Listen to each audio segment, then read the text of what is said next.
The Roaring Twenties by Eric Anenza and Rashmika Veturi. The Red Scare and Palmer's Raid. The year was 1919. The First World War was finally over, but something else had plagued America. Fear. This fear was known as the Red Scare. The Red Scare was the fear of anarchists, communists, and other political radicals. In June 1919, 8 bombs dropped in 8 American cities, which exploded within minutes of each other. One of the bombs damaged the home of U.S. Attorney General A. Mitchell Palmer. This event triggered another kind of bomb.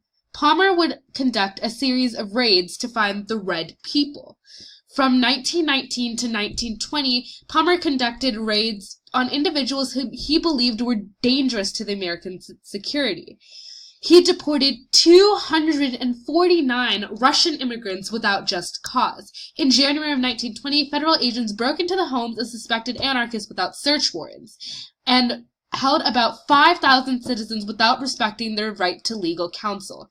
This was completely unethical and led to further discriminatory tensions against the immigrants. Next up, Sacco and Vanzetti.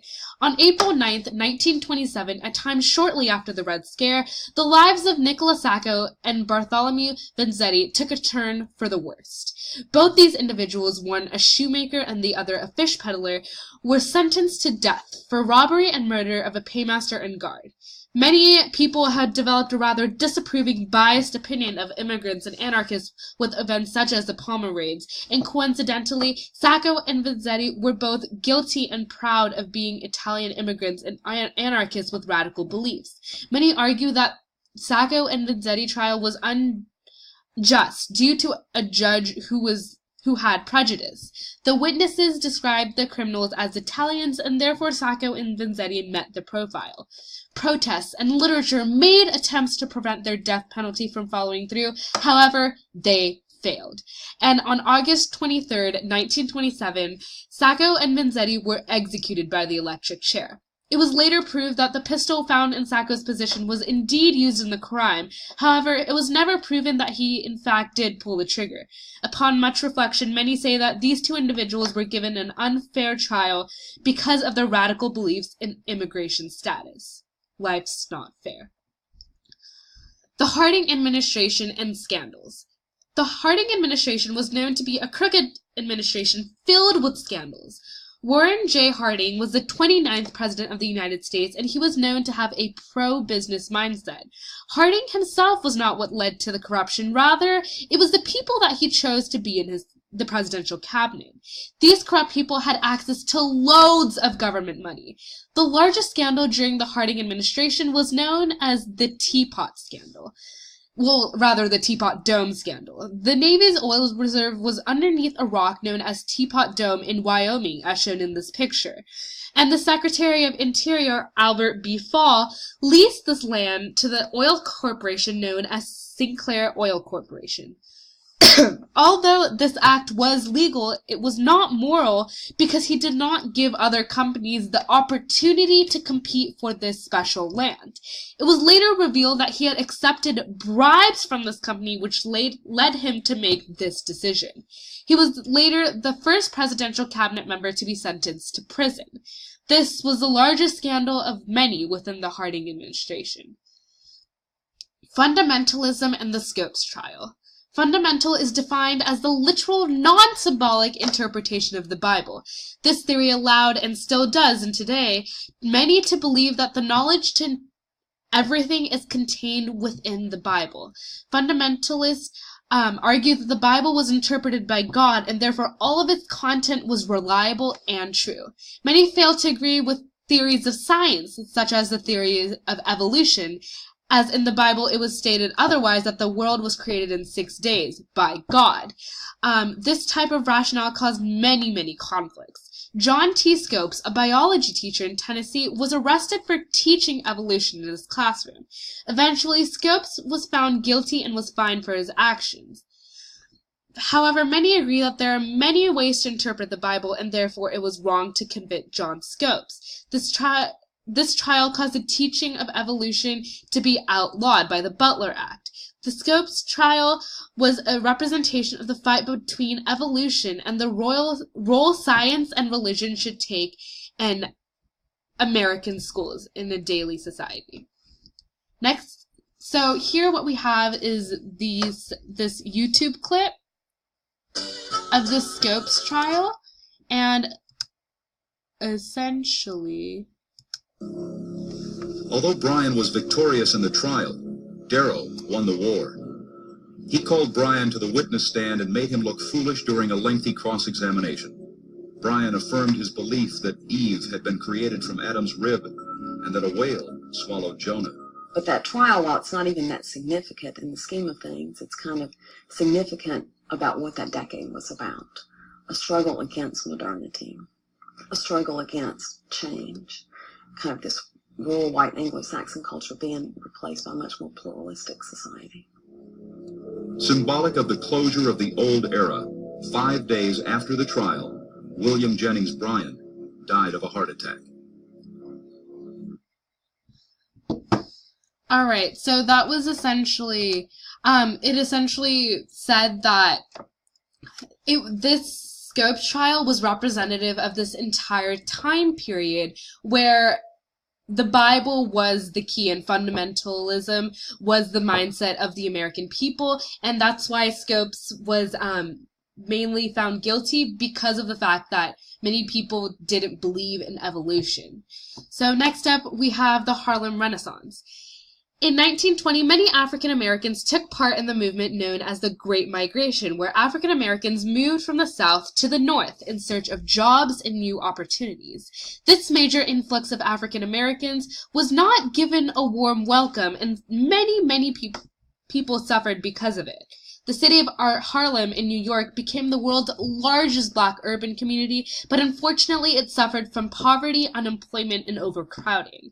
The Harlem Renaissance, a literary, artistic, and intellectual movement that rekindled a new Black cultural identity, was a resolution to the problems of the 1920s. People such as Claude McKay, Langston Hughes, Paul Robeson, Louis Armstrong, Bessie Smith, and Edward Kennedy Ellington were all major influencers of this Renaissance. These people expressed their thoughts of their culture through the music such as jazz, or literature such as poems. These actions were representative of the changes occurring in America that led to a time of short-lived prosperity. So next up we have this video of some of the jazz music from the Harlem Renaissance.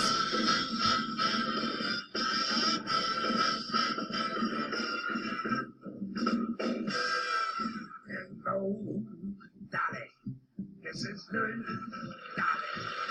Fighting back, tell you back where you been now. You lookin' swell, Dolly. I can tell, Dolly. You keep going, just keep going, yeah.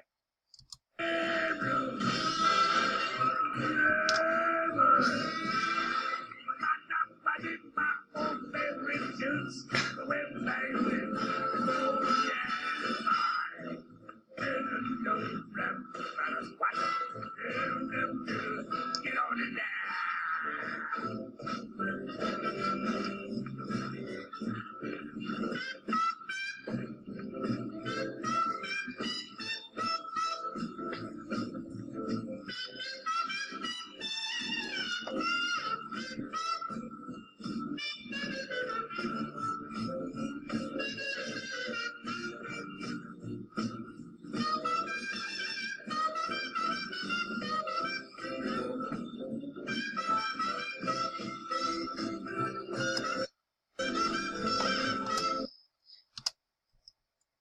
So, what this music and art that was shown in the video really represents was really representative of the Harlem Renaissance as a whole, because the Harlem Renaissance was essentially about these Black people who were not accepted in society to finally break out of their shell and embrace themselves for who they truly are, and they expressed this through this art, through literature, through music, and it was essentially a very, very beautiful time period. So next up, we have the 1920s women. So during World War I, women were expected to fill in the male jobs where men were at war. Women slowly defied society's standards of what women were supposed to say, wear, and act, and like to be. So essentially, they broke out of their domestic shell. New inventions such as the washing machine, vacuum, and toaster cut the time that women had to spend at home. These independent women were known as flappers, as shown here. They wore shorter skirts, more dramatic makeup, and cut their hair. They drank, smoked, and could finally vote in the 1920s. They did not just have to tend to the needs of their kids or husbands. Women were now able to consume goods and just like their male counterparts, which paved the path of equality between the sexes. So what we have next is this YouTube video. One of my favorite musicals of all time is known as Thoroughly Modern Millie, and it was a musical that took place during the 1920s, and we're just going to look at like maybe a minute of this dance.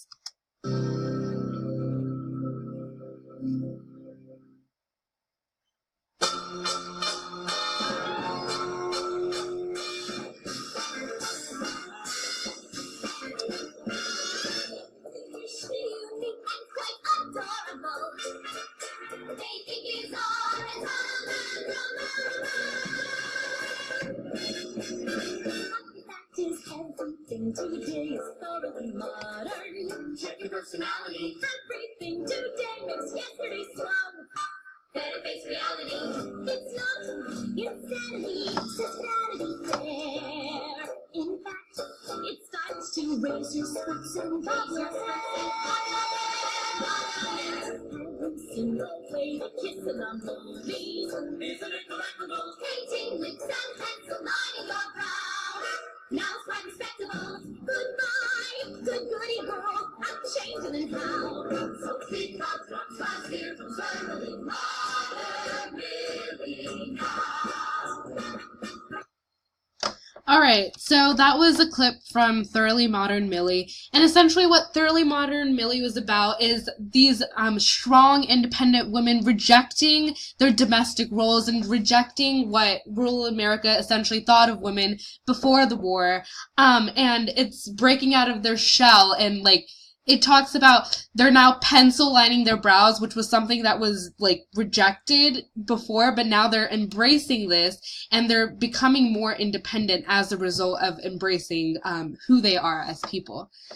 So that is the end of our presentation of the Roaring Twenties. The Roaring Twenties was a time that was really, really important in American history as a whole, and America would not be the same without it.